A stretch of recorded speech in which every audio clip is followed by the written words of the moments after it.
हर घर आंगन में तुलसी, तुलसी बड़ी महान। जिस घर में तुलसी रहती वहाँ होता हरि का वास। जय श्री हरि विष्णु। आप सभी को तुलसी जी के विवाह की हार्दिक ढेरों शुभकामनाएं। हिंदू धर्म में तुलसी जी को अत्यंत पवित्र और पूजनीय माना जाता है। तुलसी जी का विवाह भगवान विष्णु के शालिग्राम रूप से भी हुआ है, जिससे तुलसी विवाह का आयोजन इस पवित्र मास कार्तिक मास में किया जाता है। तो इस पवित्र कार्तिक मास में तुलसी जी की कथाओं का अवश्य रूप से श्रवण करना चाहिए, जिसके श्रवण करने से मात्र मनुष्य के पापों का नाश हो जाता है। तो आज की इस वीडियो में मैं आपको तुलसी जी की कुछ पौराणिक कथाएं सुनाऊंगी, जिसे आप पूर्ण श्रद्धा और एकाग्रचित मन से सुने। तुलसी जी के विवाह के दिन इन कथाओं को सुनने से विशेष फल की प्राप्ति होती है। प्रेम से बोलिए तुलसी मैया की जय। पहली कथा में आप जानेंगे कि किस प्रकार से तुलसी जी का विवाह विष्णु जी के शालिग्राम रूप से हुआ। आइए कथा का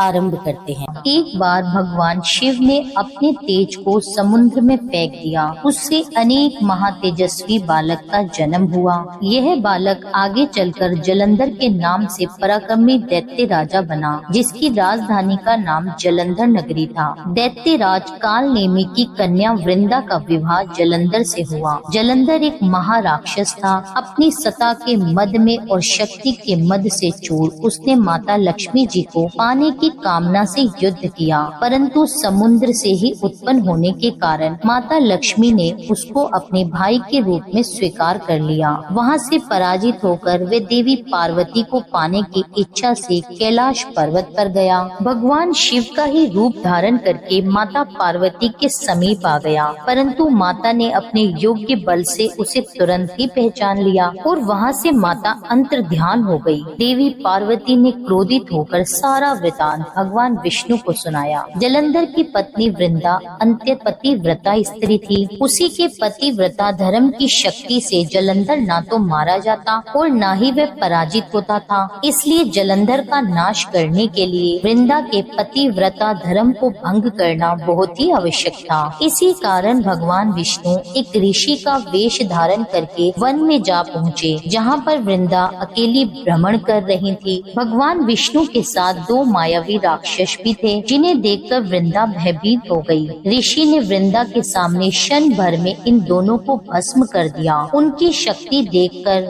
वृंदा ने कैलाश पर्वत पर महादेव के साथ युद्ध कर रहे अपने पति जलंधर के बारे में पूछा। तब ऋषि ने अपनी माया से दो वानर वहाँ प्रकट किए। एक वानर के हाथ में जलंधर का सिर था तो दूसरे के हाथ में धड़। अपने पति की यह दशा देखकर वृंदा मूर्छित होकर गिर गई। होश में आने पर उन्होंने ऋषि रूपी भगवान से विनती की कि वह उसके पति को जीवित कर दें। प्रभु ने अपनी माया से जलंधर का सिर धड़ से जोड़ दिया, परंतु स्वयं भी वह उसी के शरीर में प्रवेश कर गए। वृंदा को इस छल का जरा भी आभास नहीं हुआ। जलंधर बने भगवान के साथ वृंदा पतिव्रता का व्यवहार करने लगी, जिस कारण से उसका अस्तित्व भंग हो गया। ऐसा होते ही वृंदा का पति जो महादेव से युद्ध कर रहा था, जलंधर युद्ध में हार गया और उसका वध कर दिया गया।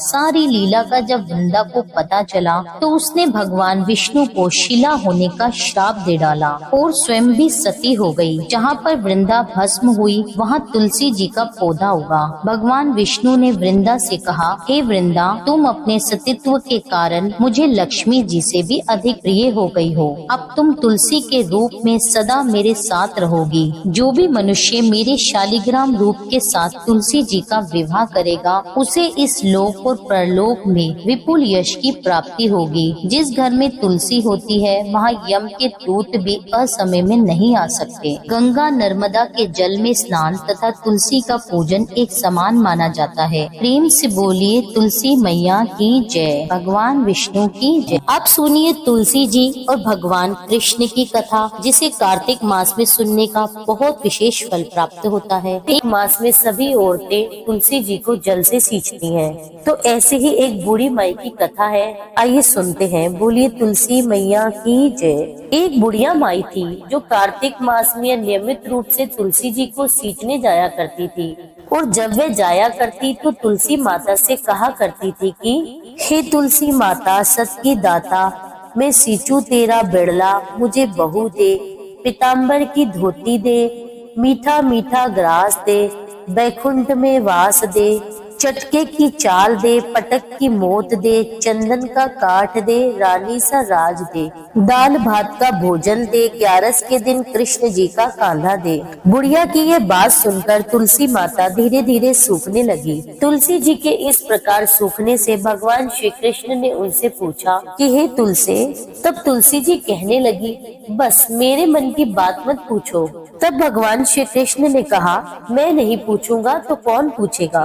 तब तुलसी माता कहने लगी, एक बुढ़िया रोज आती है और अपनी बात कहकर चली जाती है, मैं तो उसकी सभी बातें पूरी कर दूंगी, लेकिन कृष्ण जी का कंधा कहाँ से लाऊंगी। तुलसी जी की ऐसी बात सुनकर भगवान श्री कृष्ण कहने लगे कि जब वह बुढ़िया मरेगी तो मैं अपने आप ही कांधा देने आ जाऊंगा। तुम बुढ़िया माई से यह बात कह देना। कुछ दिनों के बाद उस बुढ़िया का स्वर्गवास हो गया। उस बुढ़िया माई के मरने पर सारा गांव इकट्ठा हो गया। उसका अंतिम संस्कार करने के लिए जब गांव के लोग उसे अर्थी पर उठाने लगे, तब वह बुढ़िया बहुत भारी हो गई, जिससे वह किसी से उठ ही नहीं पा रही थी। बूढ़ी माई की अर्थी टस से मस नहीं हुई। तब सभी कहने लगे, ये बुढ़िया तो बहुत ही संस्कारी थी, बहुत पूजा पाठ किया करती थी और कोई पाप भी इसने नहीं किया, फिर आज मरने के बाद ये इतनी भारी कैसे हो गई।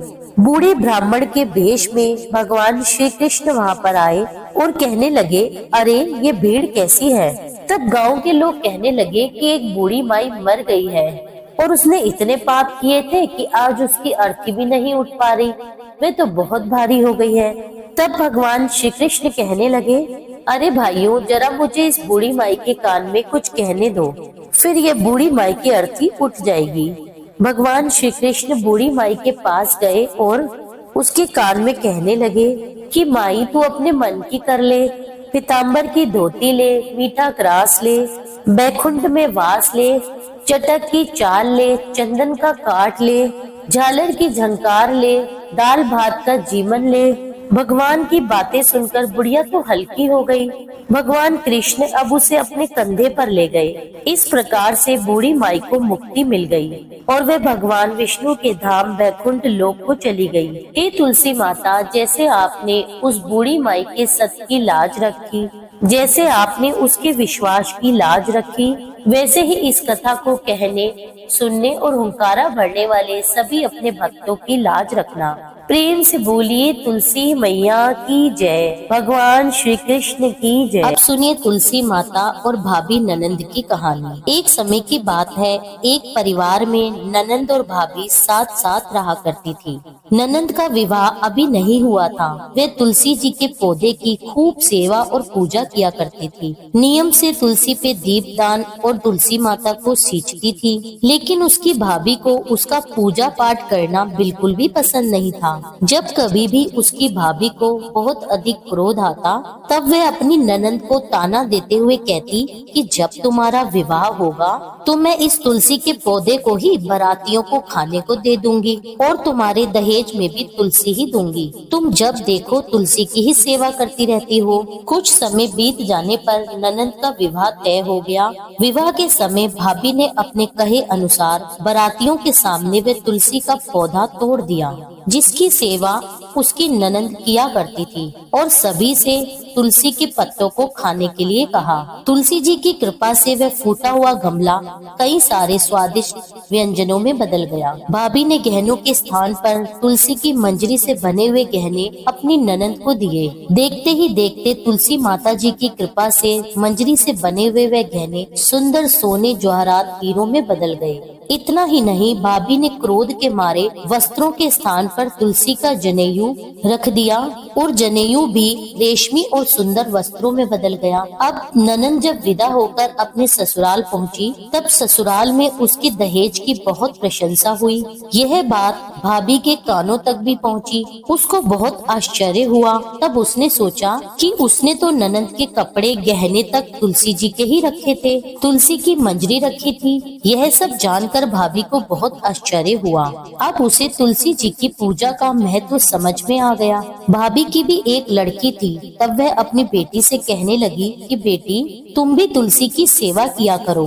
तुम्हें भी तुम्हारी बुआ की तरह ही फल मिलेगा।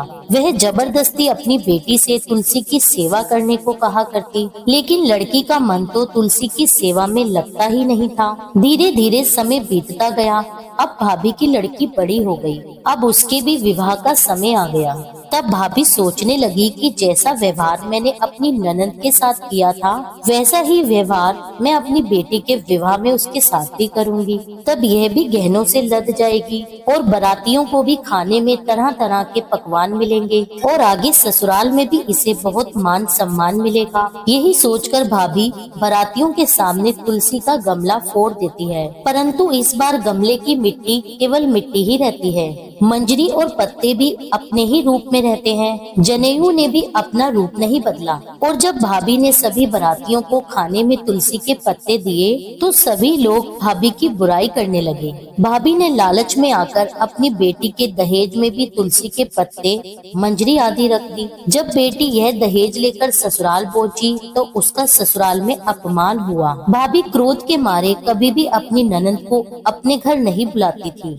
एक दिन भाई ने सोचा कि मेरी पत्नी तो मेरी बहन को घर बुलाती नहीं है, क्यों ना मैं ही अपनी बहन से मिलकर आऊं। यह सोचकर उसने अपनी पत्नी से कहा और कुछ उपहार अपनी बहन के लिए ले जाने की बात कही। तो भाभी ने थैले में ज्वार भरकर कह दिया, यह ले जाओ और कुछ नहीं है। तब भाई दुखी मन से इस उपहार को लेकर बहन के घर की ओर चल दिया। रास्ते में वह सोचता रहा, भला कौन भाई अपनी बहन के घर ज्वार कैसे लेके जा सकता है। यही सोचकर वह एक गौशाला के पास रुक गया और ज्वार का वह थैला एक गाय के सामने उसने पलट दिया। तभी एक ग्वाले ने ये सब कुछ देख लिया। तब ग्वाले ने आकर भाई से कहा, अरे आप गाय के सामने यह हीरे मोती सोना क्यों डाल रहे हो? गाय को तो घास डालनी होती है। जब भाई ने देखा तो वह आश्चर्य में पड़ गया। फिर भाई ने ग्वाले को सारी बात बताई और धन दौलत लेकर खुशी खुशी अपने बहन के घर की ओर चल दिया। दोनों बहन भाई एक दूसरे को देखकर बहुत खुश हो गए। तब बहन ने तुलसी माता से सच्चे मन से प्रार्थना की कि उसकी भाभी को सद्बुद्धि प्राप्त हो जाए और तुलसी माता की कृपा से उनके घर में सुख समृद्धि और धन के भंडार भर जाए। तब कुछ समय के बाद देखते देखते भाभी का मन बदल गया और वह अपनी ननद को बहुत मान सम्मान देने लगी। अब भाभी भी सच्चे मन और पूरी श्रद्धा के साथ तुलसी जी की सेवा करने लगी। तुलसी माता जी की कृपा से उनके घर में सुख समृद्धि के भंडार भर गए। उनके घर के सभी कष्ट दूर हो गए और सभी सुख शांति से रहने लगे। प्रेम से बोलिए तुलसी जी की जय।